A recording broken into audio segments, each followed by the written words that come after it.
All right, what is going on, everybody? Welcome to SaberSim's DFS Office Hours. It is Friday, May 20th of 2022. I started the stream today before I posted the message in Slack that I was going live. It threw me off a little bit. So if you were sitting here staring at me typing for a couple seconds, that is why. If this is your first time watching or listening to DFS Office Hours, this is a live open Q&A style show where I answer questions from the SaberSim community about SaberSim. About DFS strategy, whatever you guys really want to talk about. So if you have questions that you'd like answered on this show, you can email us, support@sabersim.com. You can ask your questions in YouTube chat live if you're here with me live. And you can post questions in the Office Hours channel in Slack. There is a link to join the Slack community in the description of every past video if you are not already there. A bit of housekeeping, I guess, to start things off with today's stream. First of all, I know we ran into a little bit of trouble with the recording for yesterday's stream. YouTube locked that video, and it seems like it is dead. It is gone. So I re-uploaded it just to see what would happen there. So if you were looking for yesterday's video, there is a re-uploaded version now up available on YouTube. The audio version is up on all major podcast outlets as well as if you want to just listen to it. So I'm not really sure exactly what happened there, but if you were looking for yesterday's video, it is up there now in the re-recorded version. I know there's also been some reports, people have been saying that they've had issues with the previous video taking a long time to buffer. I think that is a YouTube thing as well. I've noticed that on my end, it will say it's processing for a long time, up to 8 hours sometimes past when the stream runs. So if you're having issues with that previous video buffering, I would say a couple things. One, if you give it a little bit more time to process, I don't know why YouTube is posting it and making it available if they can't play the video yet. But if you give it a little bit more time to process, it should play through completely. And the podcast version of the show does process a lot faster. So the podcast version has been up a lot sooner if you want to go that route, or of course, check out the show live. But not really sure what's going on there. YouTube letting us down a little bit this week with both the processing of the show and keeping these past recordings up. So I don't know really what's going on there.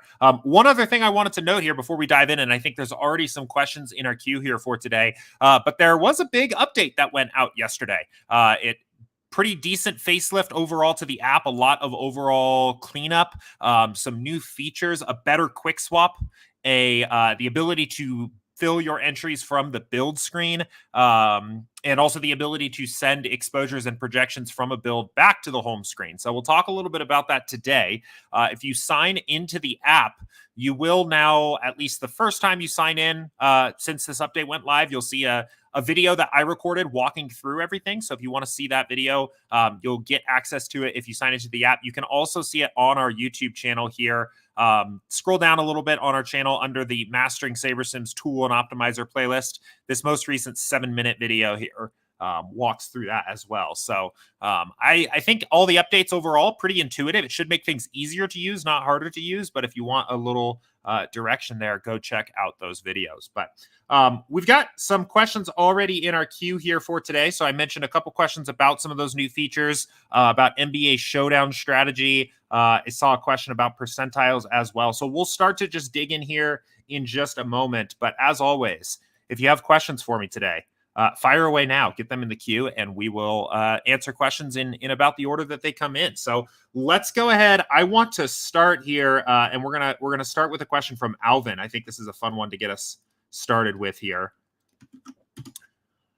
And he said, using yesterday's showdown as an example, what steps in SaberSim could you implement to get more unique captains, Marcus Smart, for example, and off-the-board plays, Duncan Robinson, for example? I X'd out Butler and Tatum at captain as an ownership play and got a lot of Adebayo and Brown captain builds. I also played a lot of 5-1s, 4-2s for the blowout game script, and built with a high sim variance, but didn't end up quite with the right mix of players. Should I diversify exposures more, be aggressive with projections, etc.? Thank you. Yeah, let's bounce back to yesterday and run a build and kind of see what we're getting out of this here. So we'll bounce back and run this and see what we get. So I'm just going to build. We'll do default settings. It's going to be a 0-0-10 for like a 20 max or something kind of build and see what we get. I mean, honestly, it seems like you've got a pretty good grasp of the tools at your disposal here already. I wouldn't say, if you're asking specifically, is there one thing that you should be doing versus the other in terms of editing exposures versus projections or whatever, I wouldn't say there's like a right or a wrong way to do it, but I'll kind of try to recreate your build here a little bit and just talk a little bit more about like what you can do here. So you had said that you had faded, it looks like Tatum and Butler captains. X'd out Butler and Tatum captains. And this is actually pretty similar to like some of the strategy that I use when I'm doing this here. And X'd out the balance builds to shoot for a blowout kind of game script here. So we've got, okay, so, and I'm kind of seeing a similar thing, right? Getting to a lot of Bam at captain, a little bit of Jaylen Brown here. And then, the 4-2 game stacks. From there, if there are specific players that you are trying to target, right? Maybe you think there's an opportunity, 1.5 percentage owned Marcus Smart captain to get a little more exposure there. I think that, you can bump up his exposure if you have an idea of how much you want to get. Maybe you want 40%. You want him to be your highest exposed captain. Bumping up the exposure is a good way to go. Another thing that you can do here is bump up his projection, right, from this screen. So maybe say, let's see what happens if Marcus Smart is actually 10% higher projected, right? So let's bump him up to 33.3, right? What's the impact of that on our builds? And that'll also bump up, if you bump that up in the utility column, that'll bump him up in the captain column as well. And I think it's interesting here to note that even with a projection bump increase, we're not really getting to any more of him at all. Actually, you know what? That seems weird. Hold on. I wonder. Interesting. I actually think, you know what? I think there's actually a small bug here that I'm just noticing now. It doesn't seem like updating projections in step 3 is adjusting exposures correctly to me. Let's see. Yeah, that doesn't seem right. Well, hold on. Let's use the report a problem link here and report this. Oops. Because it doesn't seem like this is working. Yeah, so Alvin's here. And he said, I noticed the projection thing yesterday too. Yeah, so Alvin, this looks like a bug to me. And we'll go ahead and report this here. Updating projections in the build screen is not adjusting lineups / exposures. So that's not good, but we'll get that fixed quickly here. And I'll bring that up with the team here as well as soon as I hop off, because that's not a very fun one. The point I was trying to make is, when this is working correctly, I think there's kind of 2 ways to do it. You can, if you know what exposure you want to a particular player, you can just bump that exposure up on that guy. I think another creative way to do this is to bump up, if you take Marcus Smart's projection, if it's working correctly, and bump it up 10% or so, you can kind of almost use SaberSim as an advisor in that case and say, if Marcus Smart's projection was 10% higher, how much exposure would be appropriate at that point? And maybe you're not so opinionated about getting 30 or 40 or 50% exposure at the captain spot, but you just want to bump him up in general. I think that can be another good way to do it there as well. So really not a wrong way to go about this. Similar, I know you had mentioned Duncan Robinson. If you're not getting, he's not actually projected here. Okay, so that actually is an interesting case here as well. I don't know. So we see like PJ Tucker has a 0 projection too. I didn't play yesterday. I didn't have a chance to watch this game. I assume he got hurt. Since we're doing a past slate, if somebody gets hurt in the game, their projection is going to 0 out in the back testing. I'm not sure if that's the same thing that happened here. Did Duncan Robinson get hurt in the game yesterday? Let me go look and see.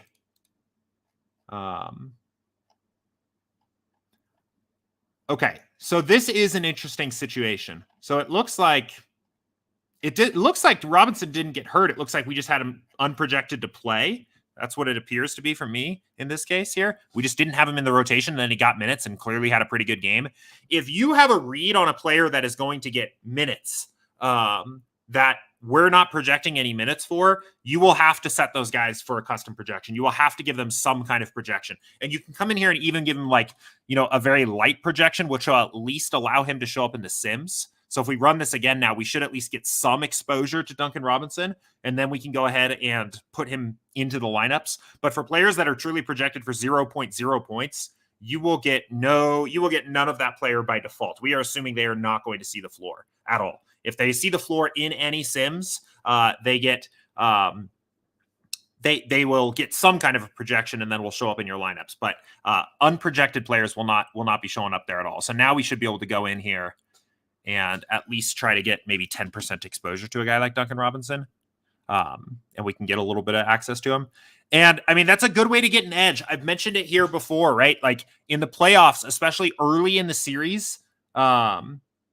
Yeah, so Alvin said Robinson didn't get any game one run. Mostly played in a blowout. It's a little tough to project, but I like the idea of a small projection. Yeah, I think that can be, I think that can be interesting. That's where it gets pretty tough. If you've got a read on a guy that might get action in a blowout, especially if you're already building lineups to a blowout type game script, right? I think that can be a really good way. I mean, I imagine Duncan Robinson had to just be microscopically owned last night, right?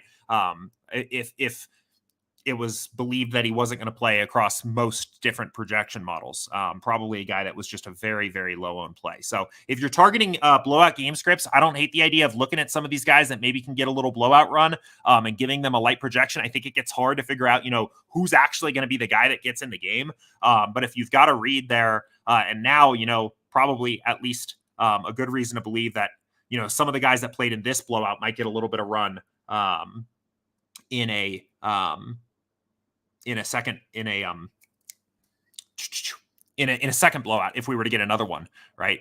But you will have to set those projections there on guys if you want to see them in your pool there. So anyway, I guess kind of to sum up here, I know we've kind of been all over the place with this question. So first of all, the projections not updating lineups, that looks like a bug to me. We'll get that fixed. I've reported that already, so that should get fixed here pretty quickly, and I apologize for that. When that's working correctly, it doesn't really matter if you want to use editing exposures versus editing projections, et cetera, in terms of how you want to get those lineups dialed in. Either should be fine. I think you're using a strong approach here. It sounds similar to my strategy here of the way I like to tackle this kind of thing here. And if you want exposure to a player that is projected for 0.0, a true zero projection, you will have to add a projection to them before the build. Otherwise, they are not going to show up in your lineups. And I think that can be a good way to get an edge in playoff basketball, especially if you're already targeting blowout game scripts in your lineup construction. But it is hard to know who's going to get that run. That is a hard question to answer. We have a little bit more information now, right? In terms of what a blowout might be in game 3 or game 4 or game 5 or whatever, if we get another blowout, but now so does the field, right? Knowing who's going to get that blowout run before the field does is the hard part. So, but cool.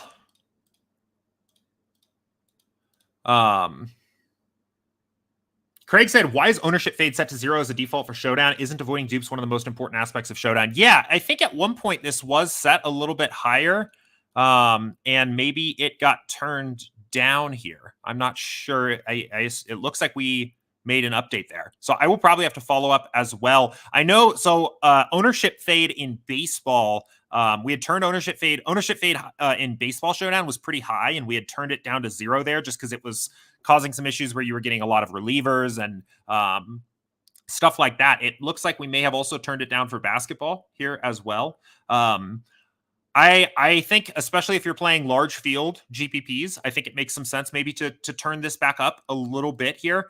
You do get, you do a lot of the heavy lifting of avoiding duplication does come into play just with a sim precision of 10.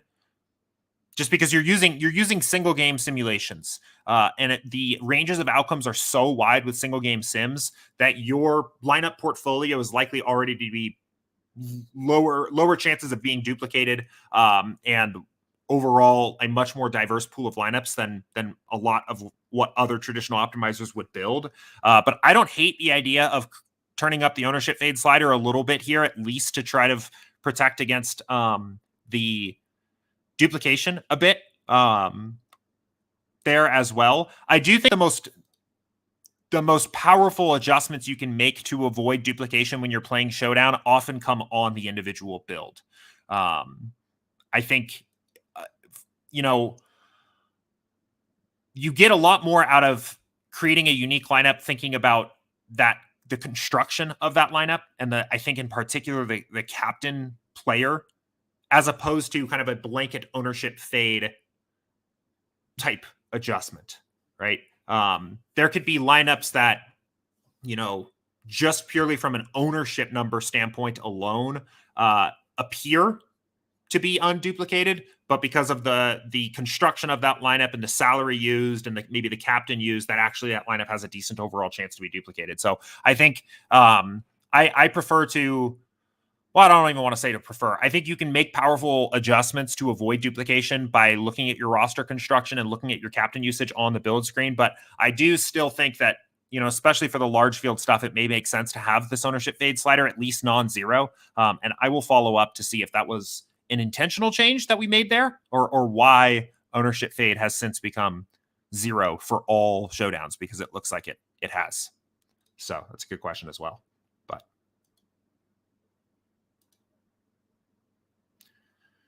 8 Games said, I played 450 lineups between FanDuel and DK and not one had Duncan. Yeah, I mean, on SaberSim, if we have a guy projected for 0, we are assuming he does not get into the rotation in any sims, right?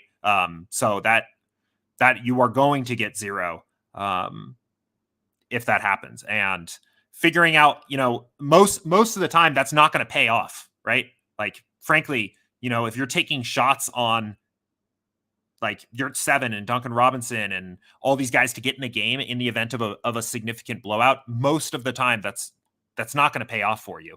Not to say it's a bad strategy. Obviously, it can be particularly profitable when you are right, but there are a lot of names down here, and figuring out who those guys are going to be can be pretty tough. So, and then said, on FantasyCruncher, I add 5 points to play like this. Editing or importing our projections in SaberSim is easy also. Yeah, I mean, so you can, if you wanted to give one of these guys a little bit of a bump, right? Maybe, Yurt 7, I think, is a decent bet to get some blowout run. You can just bump up his projection, right? And then then you'll get access to that player, right? He will borrow the sim distribution of a player that with a similar projection. So in this case, he might have Neesmith's fantasy point distribution, and then we'll use that distribution when actually building lineups, because they have a similar projection, since he's not actually in the sims here. If you want to upload custom projections, we make that super easy as well. You can just copy and paste your table. If you have column headers, we will attempt to match your column headers automatically.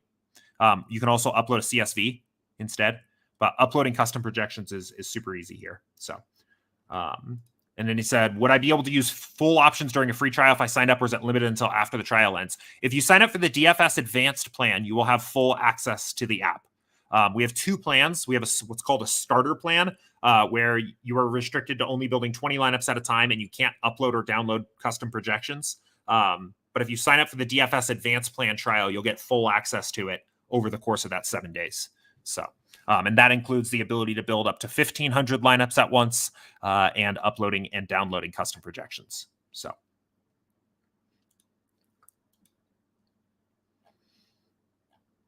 all right, cool. Let's jump back to YouTube chat here.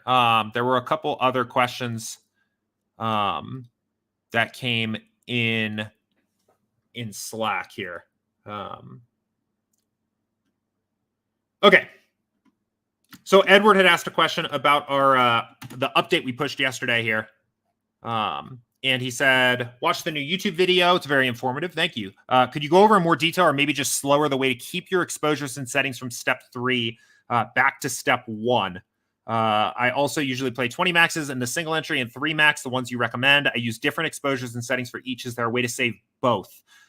Even if not, this is a huge improvement overall. Okay, yeah. So I can slow down and demo this new feature in a little bit more detail. At the moment, you can't save different sets of exposures, unfortunately. So I'll show you here. Let's do this again. So we're doing a 20 max build for tonight's baseball slate.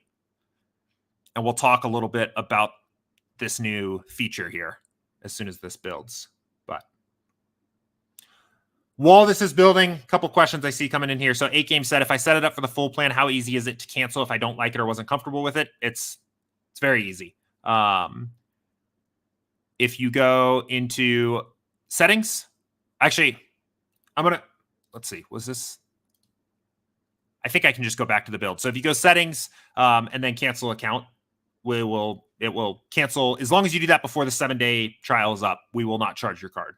So you can also just email us, support@sabersim.com. We'll take care of that if you don't like it. But let's bounce back. Did this work the way I intended? Is the build complete? Maybe not. Try a refresh here. Oh, there we go. Let's see here. Okay, so we have our build up. So this new feature, right? So let's say we want to cap some exposure to Chase Silseth, 60% max exposure for our 20 max. We don't want to be almost all in on Chase here. Maybe we want to be a little bit cautious with some of our pitching exposure here. So we cap some of these guys, and let's see. Let's go see if we can find a pitcher that maybe we want to get some exposure to. Maybe we want to play a little Manea, right? Maybe we want to match the field on Manea.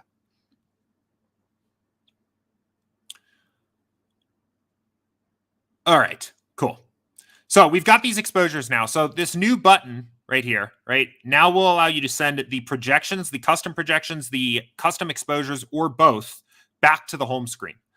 When you send this, it will overwrite whatever you have on the home screen. So if you have custom projections, custom exposures, things like that there, it will overwrite that. If you only send exposures, it'll only overwrite exposures. If you only send projections, same deal there. But it will overwrite whatever you have on the home screen. But when we click send, we can now come back to projections here, and we'll see that these min and max exposures are now set. So we can use this now for a future build. You won't be able to, as Edward mentioned here, do this separately for multiple different build types. So if you build your 20 max and then send those exposures home, you can use that as kind of a baseline for maybe your next 3 max build. But then when you do the 3 max build, if you send your 3 max exposures home, it'll overwrite whatever you have there as well. So you can't save multiple different exposure sets, projections, things like that. But it still should be pretty helpful, at least in making that process a little bit easier. And Edward, I mean, hopefully I didn't go too fast again there. But the main thing you need to know just is kind of where this button is, lives right here. And of course that it will overwrite whatever you have on the home screen when you send it back. So cool. Let me know if that helps. If there's still some follow-up questions there. But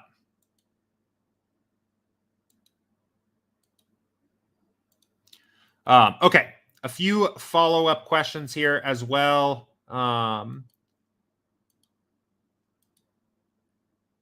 So 8Game said, assuming that you've tried other optimizers, how easy is it to transition to SaberSim from FantasyCruncher? I've been using FC for 2 years. SaberSim seems to be a better program with more options, but I'm an old man who has trouble learning new things. Biased take, but I think SaberSim is quite a step up from FC. The main thing, and really not even just FC, but all traditional optimizers, right? The main problem with traditional optimizers is that they don't really understand upside. Right? A traditional optimizer is basically just a glorified calculator that takes an average projection from a player and it optimizes for the highest average projected lineups possible. And then you have to go in and add in a bunch of rules and other things, player groups, exposure settings, stacking rules, all of this thing to kind of teach that optimizer what upside is, right? How do I correlate my lineups in baseball? How do I navigate ownership so I'm not just playing a bunch of cash lineups? Right? SaberSim was basically designed to understand what upside is in a much more nuanced way, right? So I'll give you kind of a brief overview of how SaberSim is put together and what the advantages are here. So we have our average projections, right? And our ownership and things like that on this main home screen that you see when you first sign in. But our average projections are not just that. We actually simulate every game on the slate thousands of times play by play, and that allows us to understand the full range of outcomes of an actual player, right? So we may say Nestor Cortez projected for 17.22 points, but that's actually just the geometric mean, the average of the true range of outcomes that he has in his games tonight, right? And for batters, right, we can see, I think it's you can really see the difference for batters, right? Aaron Judge projected for 10.09, right? But what does his distribution actually look like here? Give this a second to load, right? This is the actual distribution for Aaron Judge, right? We also, because we're simulating these games, we can quantify the actual correlations of different batters, right? We don't have to just kind of guess or kind of assume that the Yankees bats are all correlated together, which they are. We actually can precisely quantify how correlated the Yankees bats are together. So when you go to build lineups with SaberSim, we actually pull in this information automatically in a way that is adjusted for the contest that you're playing, right? I think that's probably the hardest part about traditional optimizers, even if you're a wizard with them. You know how to set stack rules, player groups, and things like that. How do you adjust for how correlated and how much ownership you want to fade in a single entry versus a 150 max, right? What about when the size of the slate changes? You end up quickly having to come up with all of these rules of thumb and heuristics and kind of just making stuff up to teach the tool how to build good lineups for that slate. You will get viable lineups for the contest you are building on SaberSim automatically because that data gets pulled in. So say we're building a lineups for a single entry and it's 500 person, right? We will say, well, we want to take correlation into account highly. We want to take ownership fade in slightly here. And the most interesting slider is the Sim Precision slider, right? So we recently changed the name of this. It's now called Sim Precision, but this basically says how many individual simulations do we want to look at for each lineup that you're building, right? The higher this slider goes, so you can see if we go up to like the 150 max, the higher this slider is, the fewer number of game simulations we're looking at to build each individual lineup. But we're pulling in the real game sims we have from our database there. So you don't have to, you don't have to worry about, how much exposure do you want to the best overall plays? And like, is a player that has a good overall point per dollar value still a good upside play? We're pulling in the actual play-by-play game sims as you build lineups. So if we build these, right, this is, I think, kind of the light bulb moment for people when they first see this, right? I'm going to just say, I want to build 20 max, 10 to 50K. Maybe this is for the $4 20 max on DraftKings, right? I'm going to use the default settings. I'm not going to touch any projections, and I'm going to just build some lineups here. And I'll show you what these lineups look like right out of the gate without having made any adjustments, without having any stacking rules, anything like that here. It'll take a second to build. One other thing to note, and I'll show you this as well in a second. We don't just build the number of lineups you need, right? We're not just building 20 and saying, here's your 20, you're good to go. We're going to build a much bigger pool of lineups. So in this case, 500. And that will allow you to make adjustments and sort things and change things, tweak things from there. So you can dial in and fine tune your lineups without having to start over from scratch. That's another thing that I've always found very painful about other tools out there is that if you don't like the way that a build went, you have to go back to the beginning, tweak settings, adjust exposures, and kind of just try again and hope the second time it works out better, right? In this case, you can make these adjustments here and fine tune on the fly in the build screen. But we'll give this build just a second to finish up here. Some advocates here in the Slack. Alvin said, I've tried a traditional optimizer and didn't like having to create player groups and rules. SaberSim took me a couple days to get comfortable with. There's a ton of tutorial videos that are great. Yeah, our YouTube channel has a lot of content, sport-specific strategy content with SaberSim, a lot of videos walking through tutorials and things like that. So I'd check that out as well.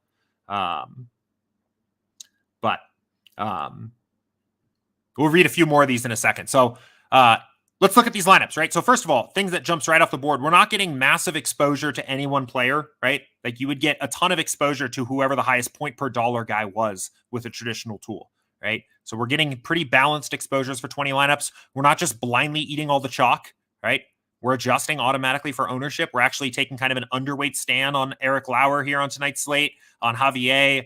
We're even with the field on Manea, right? Getting some leverage on Silseth, Robbie Ray, those kinds of guys. Batters, same deal, right? Fading a lot of this Yankees chalk, this Rays chalk, this Twins chalk, getting exposure to some more, contrarian plays, the Rays, Mariners, etc. And look at these stacks, right? Without setting a single rule, 5-3, 5-2, 4-3, right off the gate. It's because the optimizer itself understands correlation. Now, let's say you've done your own research and you want to play, you want to get some more exposure to Washington, right? Direct leverage off the Eric Lauer chalk, right? Maybe you want 15% Washington stacks. We'll go in here, we'll set a min exposure to Washington, 15%, and boom, we sort through the pool of 500 lineups to find the best 20 where at least 15% of them have a Washington stack. So that's what I was referring to when I was saying you can fine tune and get quality control your lineups here in the build screen and get everything in that way. The last thing I'll note here in terms of just SaberSim benefits, what really makes SaberSim easy is there's no tool out there that is better at getting these lineups out of the optimizer and into your contests. So once you're ready, if you were set with this pool of lineups, all you have to do is click fill entries. You'll get this screen that says upload your entries file. If you don't already have it downloaded, you can just one-click this and we'll go to DraftKings and automatically download your entries file. Drag and drop it onto this screen. And then you can fill your entries from here. So you can select specific contests that you want to fill. You can sort by different types if you're playing GPP, cash, satellites, whatever is appropriate for your particular build. We have different fill methods here that explain different ways to actually get these entries into your lineups. But once you are ready, we can just click fill entries. I don't have enough lineups here to fill everything, so I'm just going to duplicate a few of them. But then just download, open DraftKings, and upload the entries file. And just like that, I am in business. I'm uploaded. So 8 games that I make dozens of rules for all slates and filter thousands of lineups a day. Yeah, I think SaberSim could streamline that process significantly. One of the things that I really like about SaberSim in general is that if you are new to a sport and have a pretty basic process, SaberSim will help you get better lineups right out of the gate. And if you have a sophisticated process and maybe you've been playing for a long time, high volume kind of player, SaberSim will automate a lot of the busy work that's taking up a ton of your time and will unlock you to spend more time actually doing things that add value. So whether you're new to a sport or new to DFS or very good at a sport, have been playing DFS for a long time, it should help you either way. But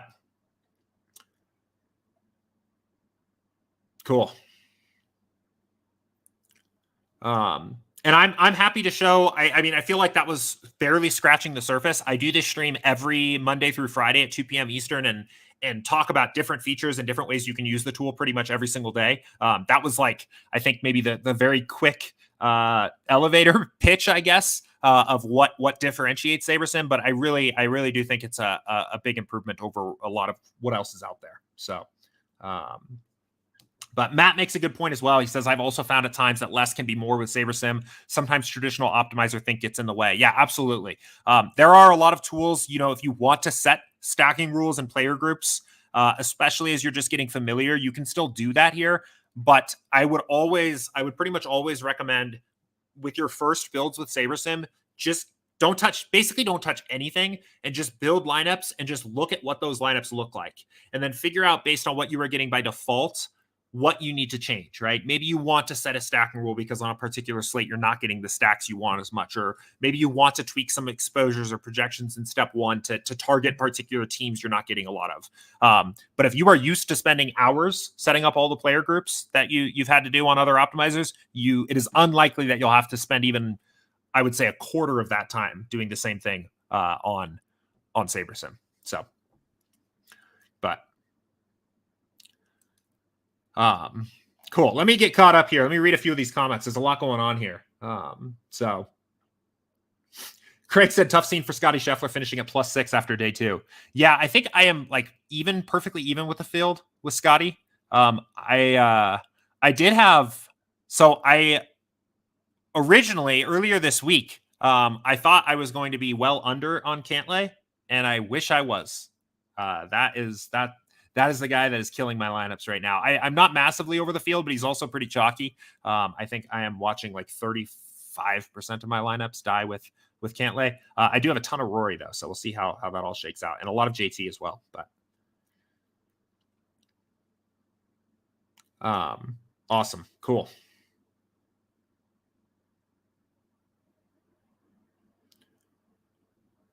Lartar said, congrats on the winner take all contest yesterday. Jordan, saw you at the top, was a few spots behind you, so I'm coming for you next time. Yeah, it saved my slate actually. I just had the right lineup end up in that contest with my unique fill, and it ended up going off there. I also had a fair bit of story in the Boston Showdown at captain, and he scored like 96 or something at captain. in Showdown, which was a nice little boost there as well. I did pretty well in the Boston Showdown. The main slate was okay. I guess it wasn't really the main slate yesterday; it was the night slate, but I was okay. But the winner take alls and the Boston Showdown ended up making it a pretty decent night for me here. So, but cool. Okay, I think I missed probably some things here. Let's go ahead. I did want to check on this. Maybe we can troubleshoot this together on stream here a little bit. So this was from Average Call of Duty Player. He said, in step 3, when the lineups are built, you have an option on how to sort lines. I choose percentile. Then I'll build another set of lines, and I'll choose a different percentile. The problem is when I choose it, it goes back and resorts the other lineups. Let's take a look at this. So where did percentiles go to? It's actually a good question here. Oh, right. Okay. Percentiles have moved around a little bit. I'm learning things too here. Reset projections. So let's see. Let's set percentile to 75th on this build. And take a look. So 75th percentile on this build. Now let's go over here and see. It does look like, okay, so it is. So if you are watching Mr. Average Call of Duty Player, that is also a bug.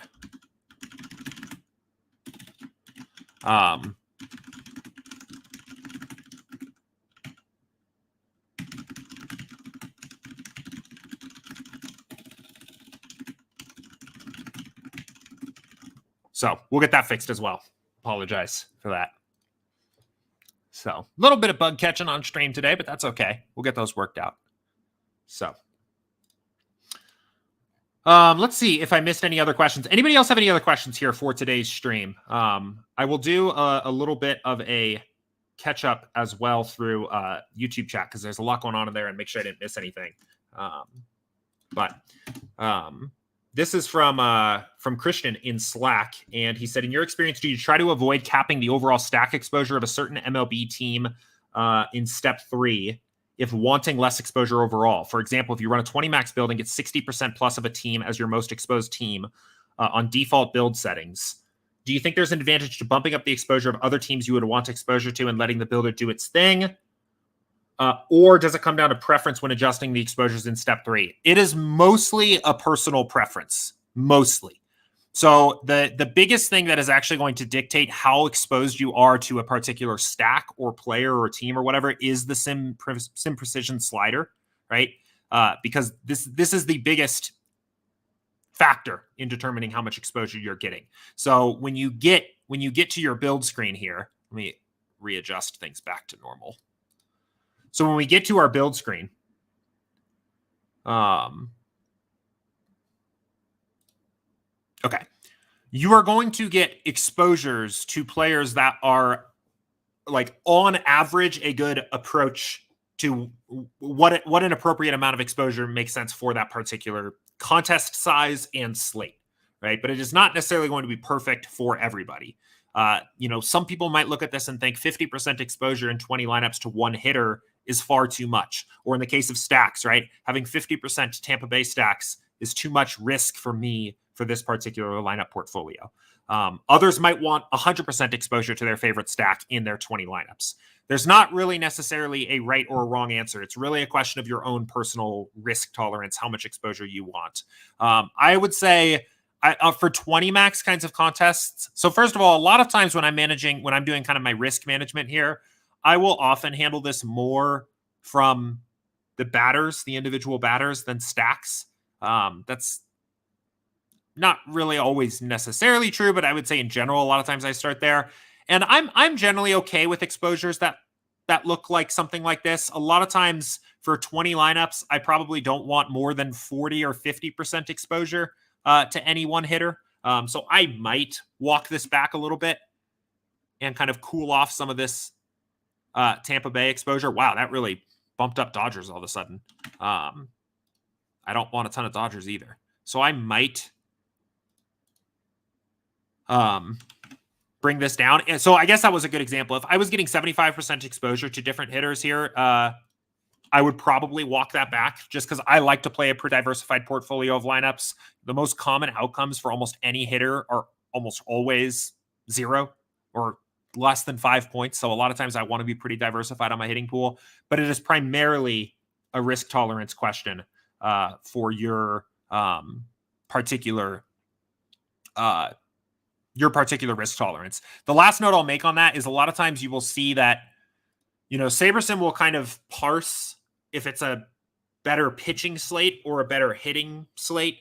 And if there are elite hitting, most of the time, I guess, let me start this. Most of the time, you will see that, I think, for a 20 max build, for a typical size slate, you'll see a relatively tighter pool of pitchers and fairly diversified hitters and stacks, right?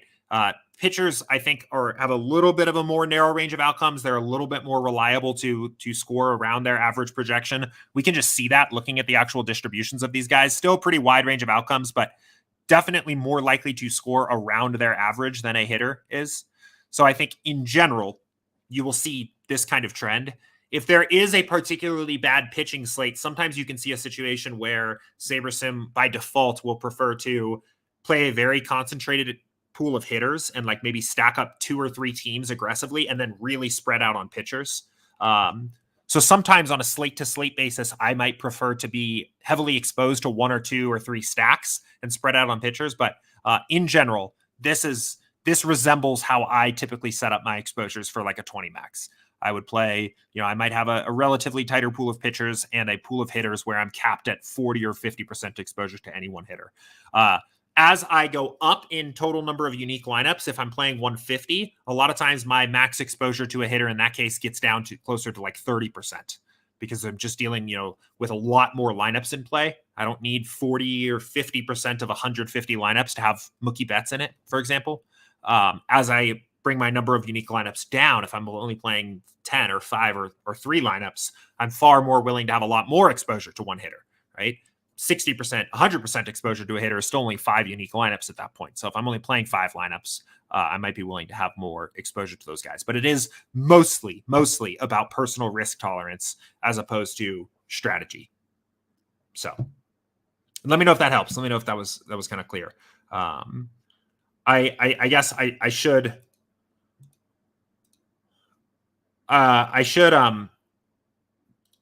kind of wrap this up, I guess, by saying, do I think there is an advantage to just bumping up the exposure of other teams?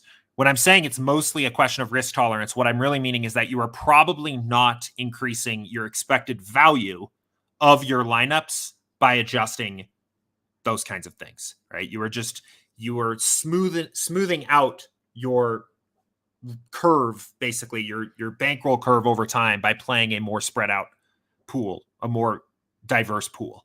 The reason why I keep stressing that is mostly about risk tolerance is because, it is possible to make strategic decisions in step 3 that do increase the expected value of your lineup portfolio, right? If let's reset everything here, right?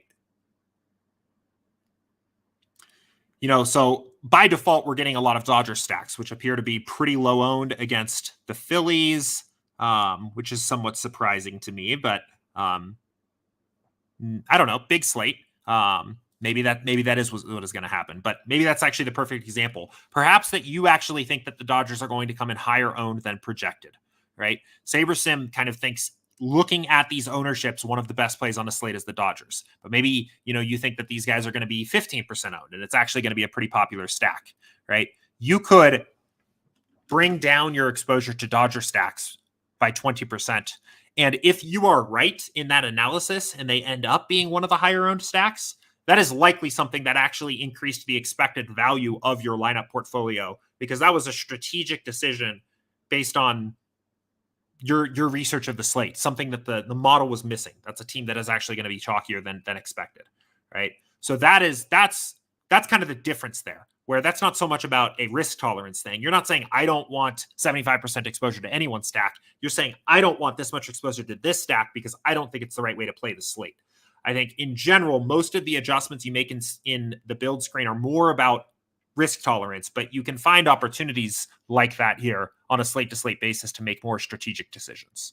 So let me know if that helps. Let me know if that's clear what I'm saying there. But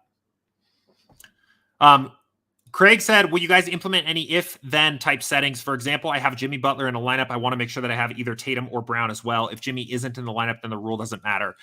Yes, that is something that is on the roadmap. That is something we want to do. We call it conditional rules, basically, right? You can set player group rules at the moment, but you can't add a condition to it. It's all or nothing.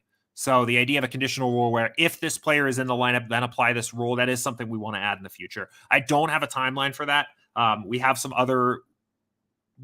that this big update that we've been working hard on is out, we have kind of a next planned set of features that we're diving into here now. So I don't have an ETA for when we're planning on adding that, but it is something that we want to add in the future. So. Glenn said, for NHL, does SaberSim take specific line correlation into account in the correlation data? It does. And you can kind of see it here. So let's take someone here. Oh, that wasn't helpful. So you can kind of see.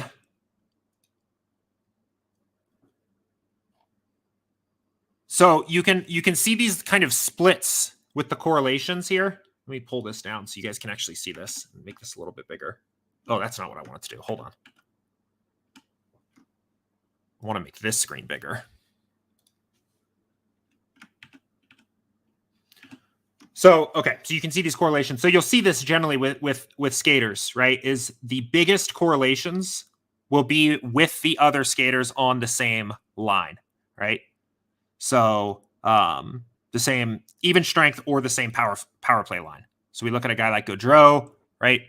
Significant 0.3 to 0.23 correlations to the other guys on the same even strength or power play lines, right? The guys that are actually on the ice together.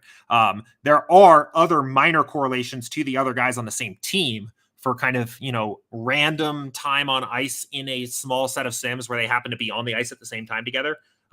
But the biggest correlations are from skaters on the same line. On a 2-game slate like we have now at this point, your lineups are going to be similar to other high correlation sports, right? Your lineups correlation will be off in this case, and the correlation will come through naturally from the sim, right? So 10 sim precision, we're using a single game sim of each game and building the best possible lineup for that. So you're getting a lot of natural correlation because we're pulling in just a given game simulation there. So what I'm trying to say here is that for a 2-game slate for hockey, you are less likely to see like the very pretty, perfect, 3-3-2 type lineups that you might get in a 10-game, 8-game regular season NHL slate. But it does take into account that correlation here. And if you want to emphasize that correlation a little bit more beyond just what naturally comes through in a given single game sim, you can turn that correlation slider back up a little bit as well. So, but yes, it does take that into account. Alvin said, I don't play MLB, but there's a video discussing the MLB optimizer and it's sharp. SaberSim team is innovating at better projecting minor leaguers, accounting for change dimensions at Camden, etc. Yeah, so our baseball content here, we did a series of videos at the start of this season. I did a contest selection and bankroll management video here, and then we did a couple interviews with Matt and Will and different members of the SaberSim team about our models and our tools and things like that. So if you're interested in some of that content, it is up right at the top of our YouTube channel. So Metal Alloy said in groups, if I don't want to use a team as a 5-man stack, is there an easy way to have the best hitters on such teams serve as the one-offs for your 5-man stacks without having to individually delete those players from each team? I think, you're going to have to do some. If you want to get this exactly the way that if you want to get this exactly precise, you probably are going to have to do a little bit of manual work here, either on the front end of the build or on the back end after the lineups are built. I think, one thing that might help this process is by setting a stacking rule and specifying the teams that you want included in that stacking rule. So we can come in here, select your contest rules, than stacking and say, I want a 5-man stack, but I don't want it for every single team on the slate. And maybe you go through and select the particular teams that you're interested in 5 stacking, right?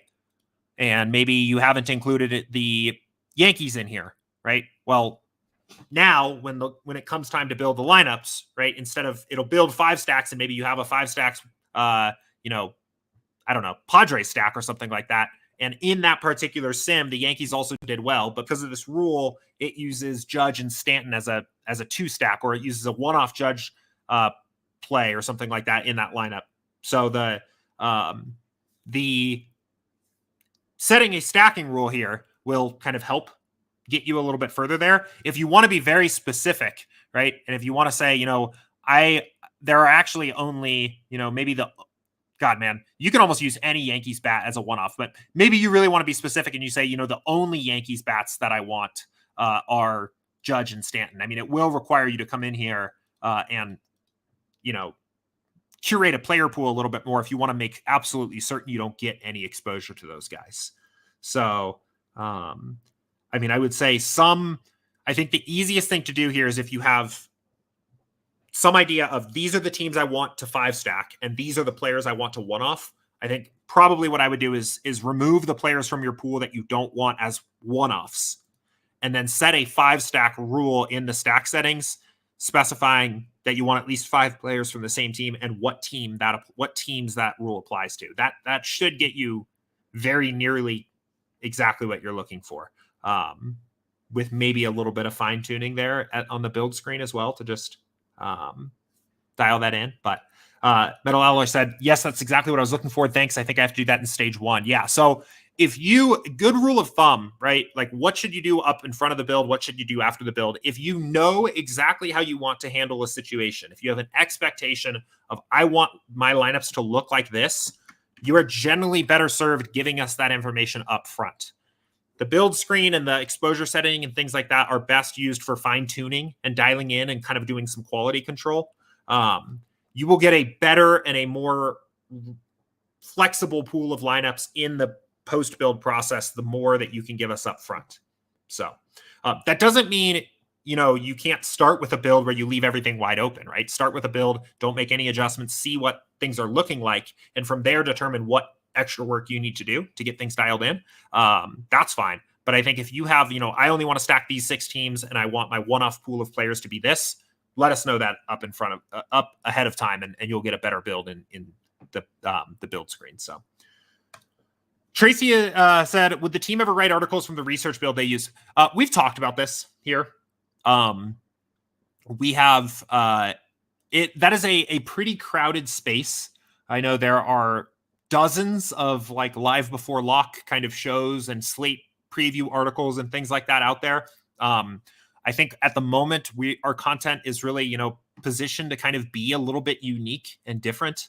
I like coming on here and, talking how to use SaberSim and some broader DFS strategy as opposed to, how are we going to tackle the May 20th baseball slate at the moment.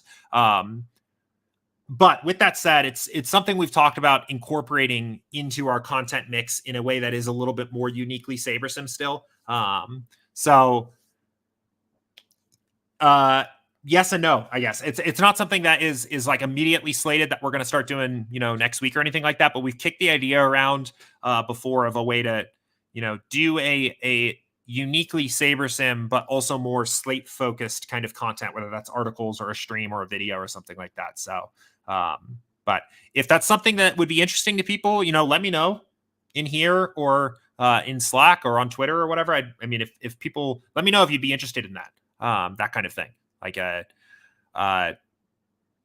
some sort of slate specific kind of strategy, right? Something that's a little less focused on, how to use the tools and broader strategy, but more like here's, maybe an angle for this particular slate. So, yeah, Craig actually makes a really good point here too. And he said, you could also create a rule with a list of guys you want to use as one-offs and rule at least one of these guys and then deselect the team for stacking. Yes, that's a good point as well. If you wanted to get kind of precise, if you wanted to like really get precise about one-offs, you can add all of those names to a rule and say,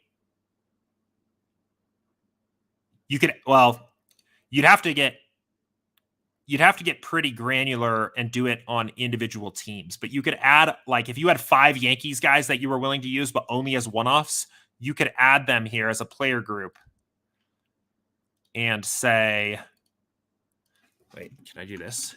Yeah. Okay. And basically, like, let's say these are your one-off guys that you're comfortable playing as Yankees, but then say no more than 1. And then that could be Yankees, right?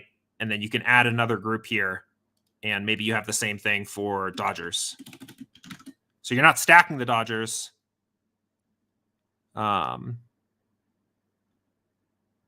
But you maybe are playing, no more than one of these guys. I don't know. I mean, to be fair, I don't know. This would work. This would do this. I don't know if this is a big value add in terms of the time it would take to go through and do this. But that would be, if you really wanted to get dialed in about your constructions there, you could do it that way.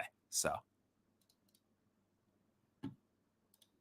cool. All right. There was a ton of conversation in chat here today, so I want to do one more scan through and make sure I didn't miss any questions. I will feel really bad if I did. Somebody that has been patiently waiting here for me.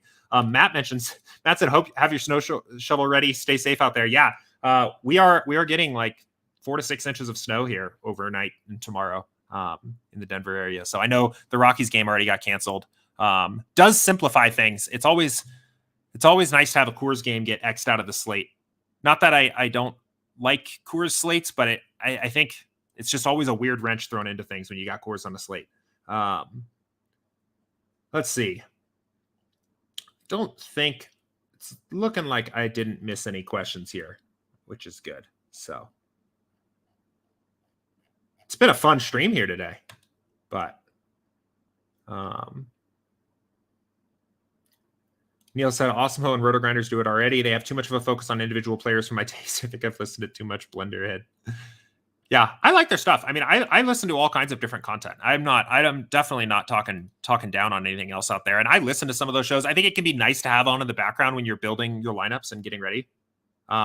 It's just, there's a lot of that out there already. So we would want to do it in a way that was, kind of unique to us. But I think that's possible, right? Breaking down, let's run a research build. Let's see what we get.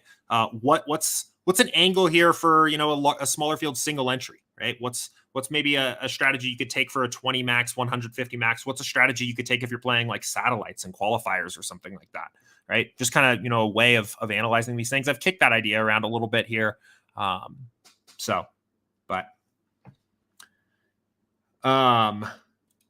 Metal Alloy said, I'm just trying to avoid crappy Pittsburgh players with limited ceilings as my one-offs. Gotcha. Yeah. So, I mean, again, a lot of different ways you could do that. I think one would be, wait, are the Pirates even on the main slate? Am I crazy? Well, they're not here tonight, but I get the point, right? Kind of similar. Let's see if we can find some similar bad team, right? Maybe Oakland's a good example, right? You could come in here. I think, an easy way to do that, kind of what we were talking about before, would be, if there are any guys that you want that you'd be willing to play in a one-off. Sometimes I think a decent way to do that is to just look at their home run equity, right? Like maybe, doesn't look like they have a lot here. Maybe for the A's, maybe it's nobody, and maybe you just take them out of your lineups. But maybe you're like willing to play a Seth Brown one-off, or maybe Brown and Murphy, right? Automatically, if there's only 2 batters on the A's in your pool, the max you can get in a lineup for them is 2 of them. And I don't even hate the idea of that. But if you wanted to, limit them even further, that would probably be a good opportunity to go in and say, never both Brown and Murphy, as just an example. Less than or equal to 1. So. And you could do this on step 3 as well. It would also, instead of setting the rule here, you could just have only these 2 players in your pool. And if you just so happen to get an A's 2 stack in your lineup on step 3, just exit out. So there are a lot of different ways to do things on SaberSim. And it kind of depends on, what makes sense to you. What does your process look like? What do you prefer with some of this stuff? So,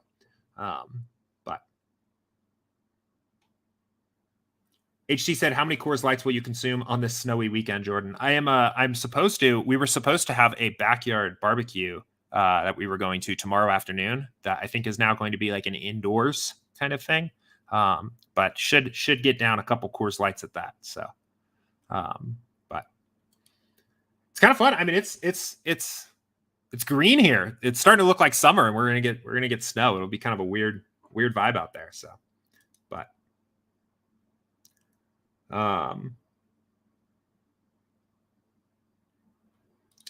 cool. All right.